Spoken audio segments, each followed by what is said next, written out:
Hey folks, welcome to the first installment of Poets on Couches. My name is Lisa Jordan. I am a first year on the Touchstone staff, and with me today I have the beautiful Olivia Rene Russo-Hood. Hi everybody, my name is Olivia Rene. I usually just go by Olivia or Rene. I am a first year student. I'm a psychology major, hopefully working on a creative writing minor, and I am a Bonner student. Yeah, so Olivia wrote this beautiful poem called Our Pledge of Allegiance for Black History Month, and I wanted to invite her on the show today to share it with us. So Olivia, you wrote this originally for your high school, didn't you? Yes, so my high school was one of the first in the county to ever have a Black History Month show. And so originally it was just going to be a dance performance, but we expanded into having different spoken words, people singing, dancing.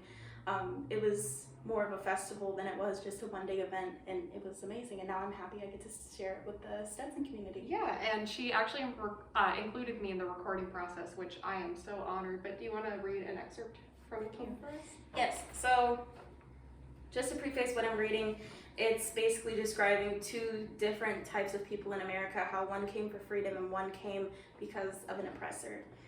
Our families are divided amongst themselves. There are lines between blood and water. I know because one has stained the hands once seen as pure, not even the holiest of waters could wash them clean. One came for freedom from an oppressor, but grew to fill the shoes. Another fearing this dark casted shadow we call a motherland. One filled with hope for a better future. Another wondering what happened to love and life. All of my family was broken down by the alien natives. Sticks and stones broke our bones, but the chains and whips did not hold us. They called us things I am too afraid to say. They shot us with violence and claimed we don't belong, but who really had the right to play God? I know we come from a line of leaders and warriors because Rosa saved deceit for us, because Martin had a dream of us being able to lead together. Reading this poem, my jaw dropped. I was floored by how amazing it was. Can you talk to me about the inspiration for the poem? Yeah, so a lot of people don't know, but I am biracial. I'm African American and I'm Italian. And I felt like basically my entire life that I've been sitting on the fence of who do I identify most with. And I didn't really realize until I was in high school that I could be both people and I could recognize the struggle of being African American, but also respect and realize that I am still Italian too.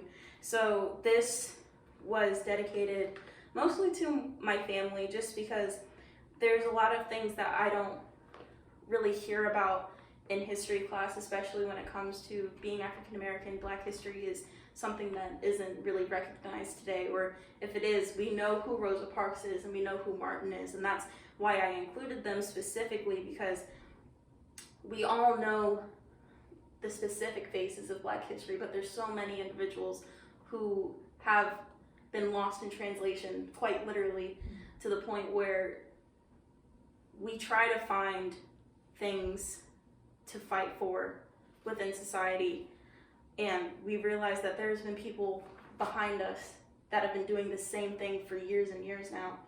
This is I called it Our Pledge of Allegiance because this is us as a community, as a classroom, standing up and saying that we want to finally get to that point of justice in our lives. Yeah, I think that's really amazing, and art is such an important way to share Black history with the world, and Black history has been something that's been scathed over in our schools and in our media. So I really love that you're bringing this to the surface in such a beautiful way. So you're a Bonner student, I'm a Bonner student as well. How do you think that plays into how this poem came about and how you've been sharing it? Yeah, of course. So my whole life I've been volunteering with different organizations. I love getting involved in my community, being able to be the difference that I wish to see in the world, even if it's just one thing that I do. I feel like it's pushing for a better community, better society. And this came to be originally during Trayvon Martin's era, when we heard about that on the TV. That was my first experience with police brutality ever. And hearing that for the first time, being a young adult, not fully understanding it, I felt hurt because I didn't really know who I could turn to express the pain that I was feeling and how scared I was feeling, because I was a person who wore hoodies, and then I felt like that was something that was stripped away from me, and I didn't even know it was something so innocent that could be stripped away from me in that sense. And I've had the talk with my parents about what to do if I ever get stopped by the police, and it's odd to hear me say that, but also have friends who've never had to have that talk before. And so putting this on paper is kind of saying, even though we're not all alike, we're all fighting for the same thing. We all want to see justice where justice is needed. We all want to hold people accountable for their actions and try to rewrite history in the favor of all people, not just one person. That's awesome. Thank you so much for sharing that with us. Thank you. And just one last thing, I would love to hear a little bit about the creative process for how you structured the poem, what language you chose. That's one of my favorite things. Thank you. So I remember when I first wrote it, there's a specific line that said, I know I'm tired of not being able to wear a hood if I'm cold because someone else thinks I look like a criminal. That was the first line I ever wrote, because I was tired and being someone who was a person of color and not realizing that I was being objectified on the daily until I got older and started noticing the eyes that were on me. It hurt. I mean, my parents have always told me that I have set the bar really high for myself, which I believe, but along with setting the bar high, that means more eyes are going to be watching me and what I do and making sure that I have to be the person that I want to be, but in a good lighting.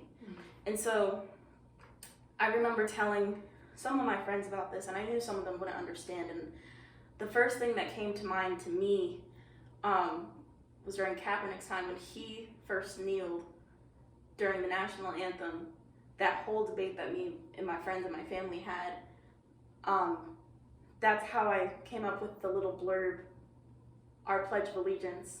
And the first section of my poem, you could hear, it sounds exactly like the Pledge of Allegiance, and I did that on purpose because there's a lot of underlying things in our national anthem that aren't fully said, or you don't recognize the meaning of it. And you have to actually listen to the words that you're saying to actually recognize it. And I know probably if you've ever been in public school and you've had to say the Pledge of Allegiance, you probably just memorize it to the point where you don't even know what you're saying anymore. You're just saying words. Yeah.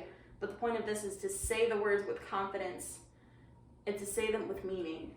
That's the point of all of this, is to acknowledge that there are two sides, two different kinds of people, but there's also many different walks of life, not just two races, that need to be heard and accounted for, spoken for, things of that nature. But yeah, the creative process was me feeling a lot of pain, but also wanting to translate it so that way I don't come across as just an angry person wanting to get my point across. Because that's another thing that I have to be cautious of when I'm saying my words, is I don't want to just come off as angry, because if I do, then people are just going to assume, oh, she's an angry black woman, or oh, she's just angry, she'll get over it. But translating it into art is something that's very easy for me to do, I would say, just because art is something that we could all appreciate. It's a language that we all understand and we love. So the music that is also a part of it did not come until later. Yeah. That was from my friend Alexander Ortiz Velez. He is An great, angel. Wonderful. great musician. What he's doing for the community is also astounding. Even though we aren't on the exact same path, we do align in some regards, and having him put his input on the music aspect, given that music was such an important part of my life and his as well, it really added to what I was trying to put out there as far as my artwork. Yeah. Well, thank you so much for joining us, and thank you, Olivia, for sharing this beautiful poem and your story with us. I really appreciate it, and I could not have imagined a better first episode of Poets on Couches. So I will see you guys in the next installment, and I hope you all have a great day.